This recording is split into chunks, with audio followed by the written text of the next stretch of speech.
Greetings.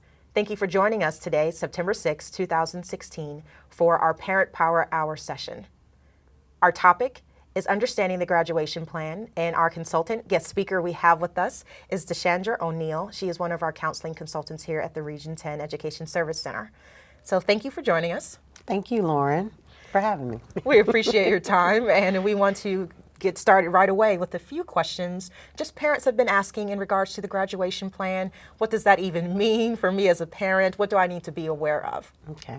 So our first question is going to involve just overall tips that I should know. So specifically, with so many changes in our Texas legislative system, as a parent, what do I need to know to help my child in their process of actually graduating from high school? Okay.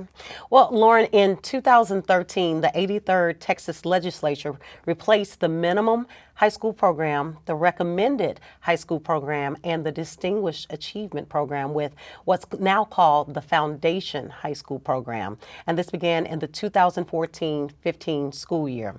The goal of the foundation high school program is to create a more flexible graduation program that allows students to pursue their interests.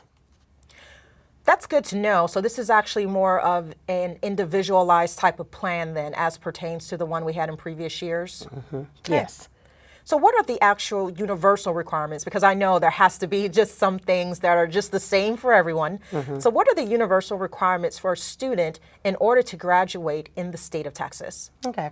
HB 5 or House Bill 5 restructured the state's graduation requirements, moving from what was formerly called the 4x4 graduation plan to a 22 credit foundation high school program. And this allows students to also earn what's called endorsements in specific areas of study by completing 4 additional credits.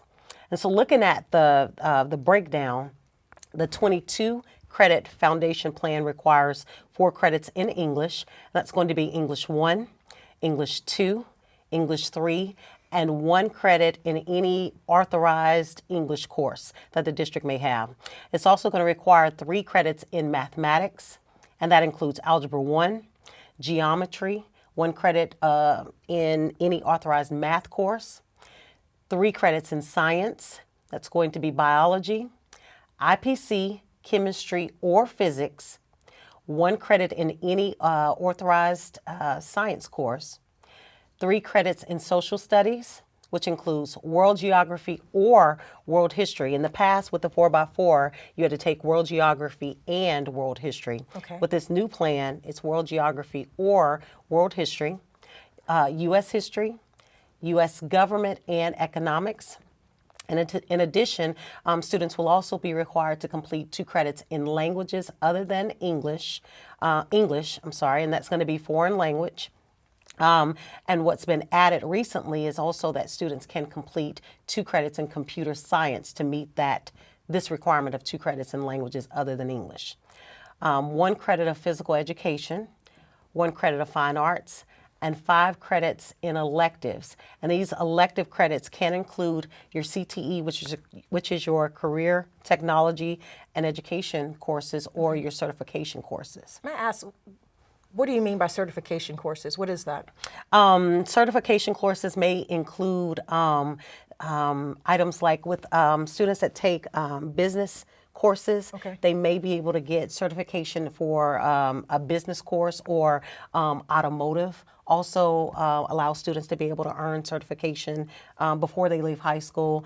And these are also going to fall up under your CTE courses, but I've also seen students earn certification in cosmetology. So it really depends on the district too and whether or not they offer those type of programs. But a student could potentially leave high school with certification in a business field that they could take to enter the workforce. That is really neat. Mm-hmm. And there's no additional fees for that at all? No. When I leave, if I enroll in something with the certification program, I could theoretically kind of enter the workforce like immediately. Yes, perhaps start yes. my own business or something to that effect. Yes, students will be able to put that on their resume that I have certification in OSHA. Wow. Yeah. That's kind of cool. Okay. All right. And so in addition to that 22 credit foundation plan, Students can also earn, like I mentioned before, an endorsement. And then that's going to be your 26 credit foundation plan when students work to pursue an endorsement. And this 26 credit foundation plan is going to include all of the requirements under the 22 credit foundation plan that I mentioned, along with one additional advanced math for total credits of 4 math credits, one additional advanced science for a total of 4 science credits, 2 additional electives for a total of 7 elective credits. Okay. So the endorsement, and I'm going to ask you another question about that later because I do have a couple of questions about endorsement, what that really means, like what kind of endorsements you can get in addition to like the certification thing that you've already mentioned. Okay. But what are the universal requirements for a student to complete in order to graduate in the state of Texas? Any additional requirements would be that a student can earn the distinguished level of achievement and or a performance acknowledgement for outstanding performance. And different things that might be included in that for the distinguished level of achievement might be your foundation program requirements, in addition to 4 credits in math, including Algebra 2, 4 credits in science, and at least 1 endorsement. And then with regards to your performance acknowledgments, students that take dual credit courses or PSAT, ACT plan, SAT or ACT, advanced placement or IB exams, all of those. I'm sorry, what's IB? Your international baccalaureate exams. Those would also count towards performance acknowledgments. So what's the difference, and I hate to kind of go off on a tangent, I promise I'm going to get back on track, but what is the difference between a class and an IB class? Because it sounds as though there's a difference between the courses. Is there a difference in a credit, or is it like, what's the difference between them? The difference is going to be the rigor.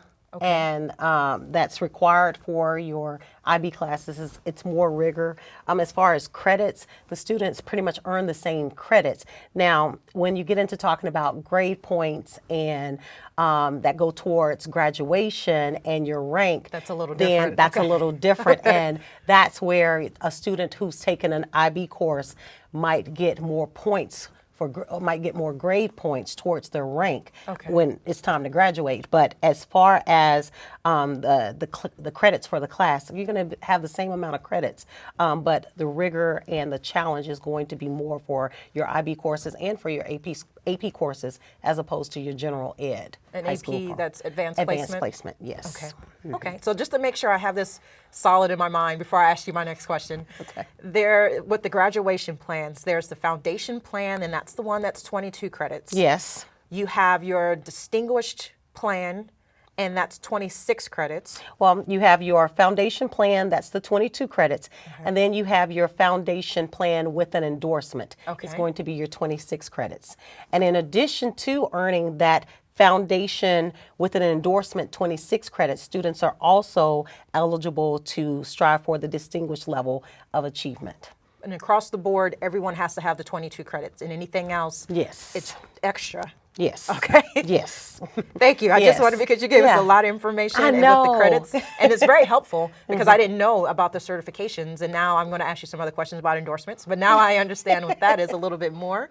And I just wanted to make sure that I took away, at the end of the day, everyone has to have that same foundation 22 credits. Yes. And anything else is just bonus. Yes. Okay. Yes. And just so parents will know, this upcoming school year is the last year that we will see students on the old 4x4 plan. Our seniors that will be graduating this school year, 2016-17, are the last group of students graduating on the old graduation plan. Students from this point on will be on the foundation high school So we're plan. kind of grandfather then to the plan that we have before. Those things, yes. Okay. Now, what's interesting is that they can also graduate on the foundation high school plan if they so choose. So then as a parent, it would be, let me see which one is most beneficial to my child, and Yes. then we'll go from there as to which plan. Yes. Okay. All right, next question. And this one, we're talking about plans, and that's wonderful. But at the end of the day, what is a personal graduation plan? Revisions with HB 5 or House Bill 5 also require school counselors to review a personal graduation plan and those options with the student and the student's parents, beginning for those students that are entering ninth grade. Before the conclusion of the year, the student and the student's parents or guardian must confirm and sign a personal graduation plan for the student. So each person, before they can move on, before that plan is filed, parent or guardian has to sign off. This is the plan that our child is saying, our student is saying that they want to have as far as the Yes. possible endorsements, which I'll ask you about later, certificate, any of that. This is Yes. the path we're taking. Yes, and what came with that, as I said, with the House Bill 5, this is a requirement for every single school year. So the counselor, the student, and the parent must sit down to go over that student's plan every single year. And if that is not happening, if that is not happening, then parents are well within their rights to address that with the school counselor to find out where does my student stand right now, and then every single year after that. That's good to know. I mean, that's an empowerment piece that I don't think people necessarily knew. So if I don't know what my child or children or whomever's graduation plan is, if I don't know if they have one, I need to find out. Yes. And this starts in high school. So as an eighth grade, if I'm a parent of an eighth grade student, at the end of the year would be when I would look into where's my child's personal graduation plan for next year for their ninth grade year. Yes, at the end of the eighth grade year, students will select their endorsements at that time, and then the personal graduation plan will begin. And so from the first day that they step foot on the high school campus to the end of that school year, their first school year, they must have met, the school counselor must have met with the parent and or guardian and the student to talk about that student's plan. Perfect. Thank you for that. I wasn't quite aware of that, so thank you for that. Yeah. My next question for you. What are the primary components of the personal graduation plan that as a parent, I definitely want to make sure that I stay in the know about?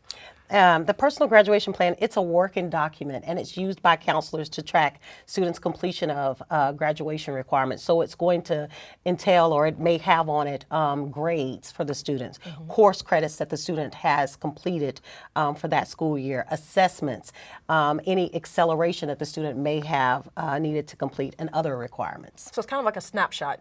Yes, Okay. and it's every single year. This form or this document has information about that student's progress for every single year of their high school career. Well, I mean, we all know that kids change their minds, as fast as they change their clothes, they're interested in something new. So what happens if that happens with my child? What if they change their idea as to this is what I want to possibly pursue as an adult, be it college or a career or readiness track? Can my child change their personal graduation plan? And like, if so, how often? What is required if I want to do so? A student can change his or her personal graduation plan by changing their endorsement, and a student may change or add an endorsement at any time. So today I want to change it, and I can change it, and parents sign off, and next week I want to change it again. You can change it as often as possible. Well, yes, you can, but it's going to be at the advisement of the counselor as well, because what the counselor is going to talk to the student and the parent about is, okay, if you choose this endorsement, this is the pathway of classes that needs to be completed. And you need to look at whether or not you're going to have time to complete that pathway of courses by the time that student is supposed to graduate. So there are things you need to take into consideration when thinking about changing your endorsement. Okay. I just wanted to ask, well, we've been talking about endorsements, so now I'm ready to ask you, what is an endorsement? What is it? What is it for? What does it do? What's an endorsement? An endorsement is a related series of topics that are grouped together by interest or skill set. Endorsements provide students with in-depth knowledge of a subject area. All incoming ninth graders must select an endorsement based on their career interests and goals to complete the required credits for graduation. Okay, so with endorsements, can my child get collegiate credit? You mentioned certifications, but with the endorsements, can my child actually get credit for post-secondary education if they're wanting to go to college? Yes, they could.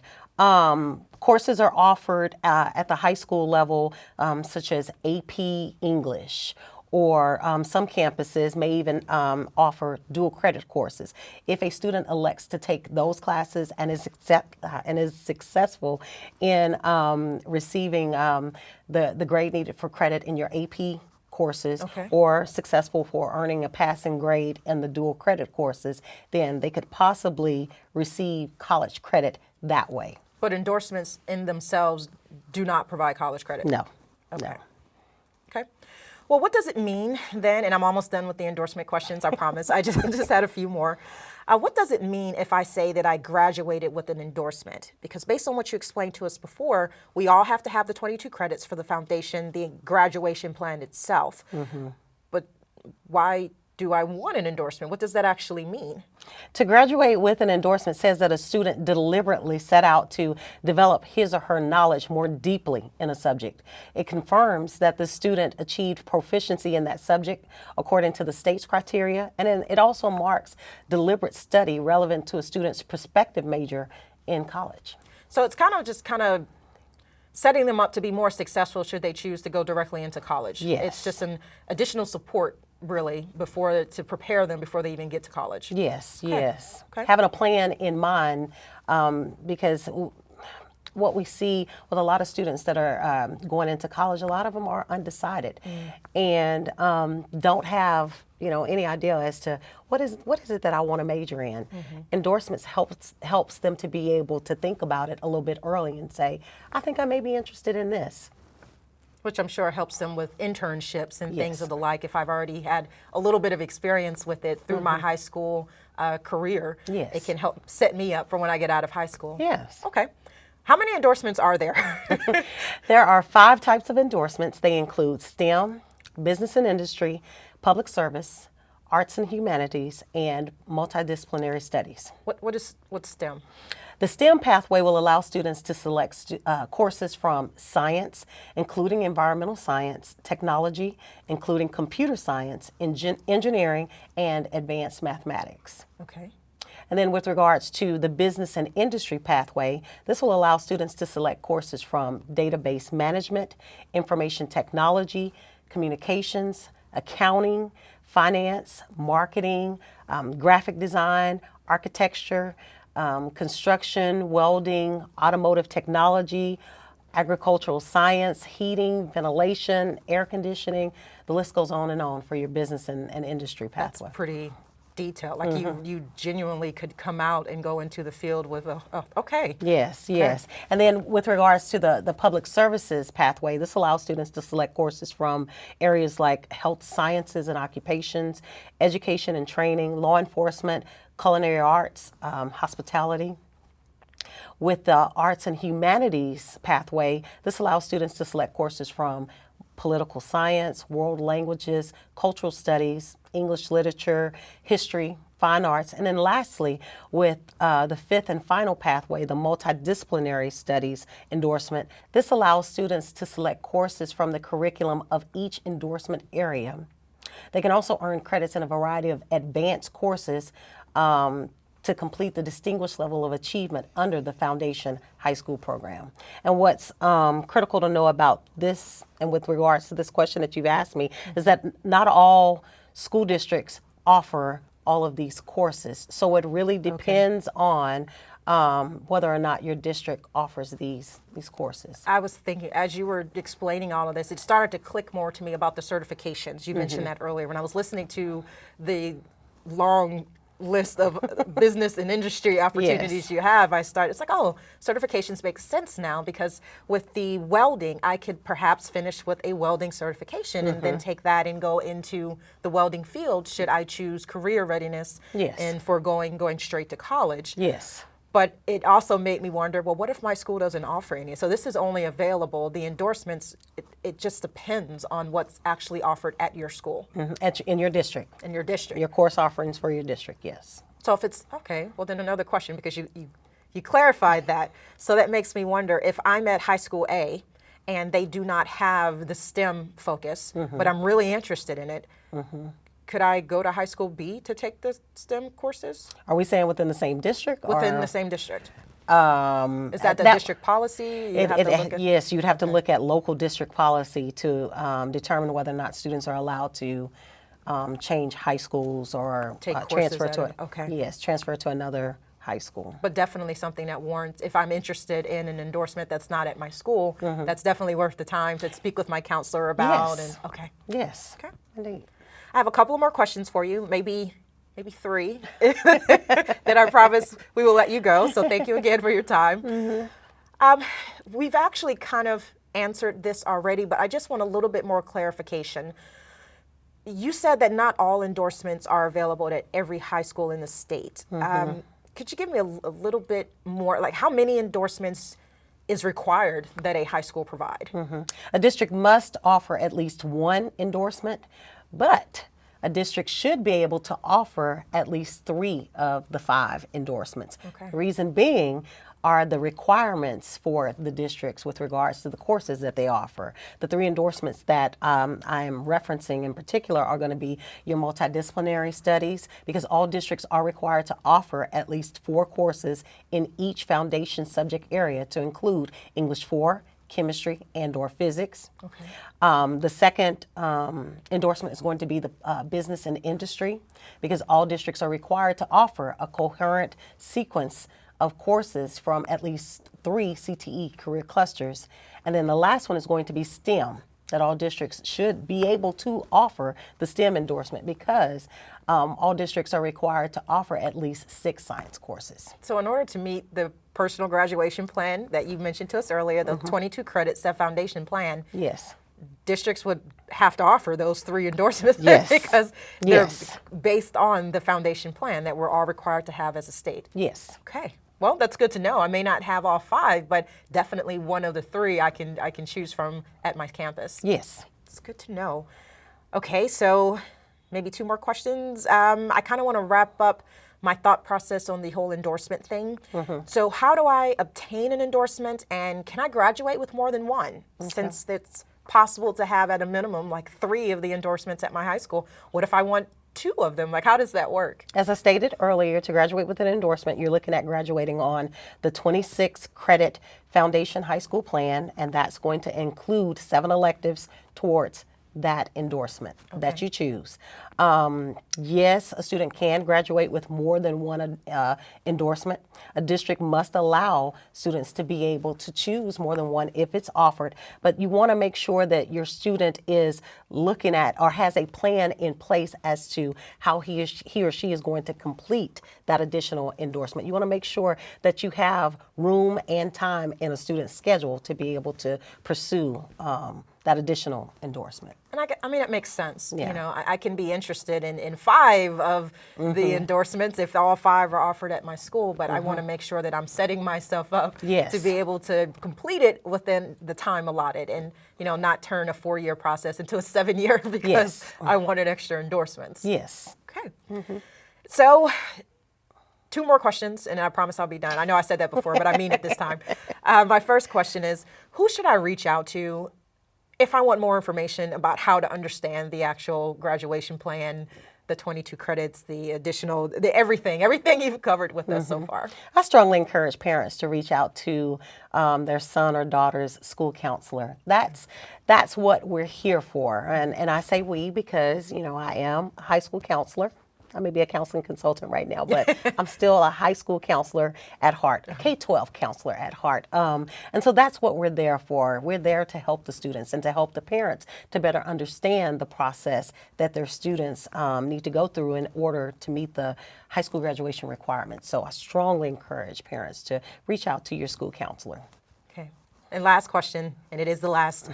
What are some parting tips that you have to provide to our parents who are participating, watching either with us today or will be watching it at a later time? Just some parting information, advice, strategies, tips. knowledge for us to leave with?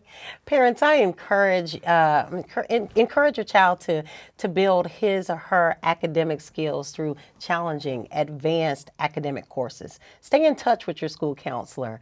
In addition to the information provided about personal graduation plans and the Foundation High School Plan and endorsements, I also want to encourage parents to make sure that they are mindful of the fact that their high school student must pass 5 end-of-course exams in order to meet state graduation requirements. So it's important for you to know your child's assessment status. You don't want to get to the end of a student's academic or high school career and find out that your child did not pass one of their assessments. And I've seen this happen, as a matter of fact, this school year, that a student did not pass English 1. And English 1 was taken as a freshman. This student is now a senior. He thought that he had passed all of his courses. This student was in jeopardy of not being able to graduate. So Wow. I want to encourage parents to make sure that they know their child's assessment status, and then just don't be afraid to ask questions. Is there like a limit? Is there too many questions I could ask the counselor, or is it just whatever question you have, feel free to call? Whatever come see questions you? that you have, just feel free to call. Because again, our goal as counselors is to assist the student, and we want the parents to also assist in that effort as well. So, And since, as you mentioned earlier, it's a mandate that parents sign off on this personal graduation plan, Yes. it would make sense to not feel intimidated about Yes. calling on your counselor. yes. Okay. Thank you so much. Our topic was understanding the graduation plan, and I don't know about you all, but I totally feel as though I have way more information than I had when we started, and I feel more comfortable about understanding at the end of the day, these are the requirements that we have if we want to help our children be successful in transitioning into either their career or their college post-secondary education paths. So I want to thank DeShandra O'Neal again for being Thank you, present. Lauren, for having me. This has been Parent Power Hour, September 6, 2016. Thank you for your time, and we hope that you have a fantastic day.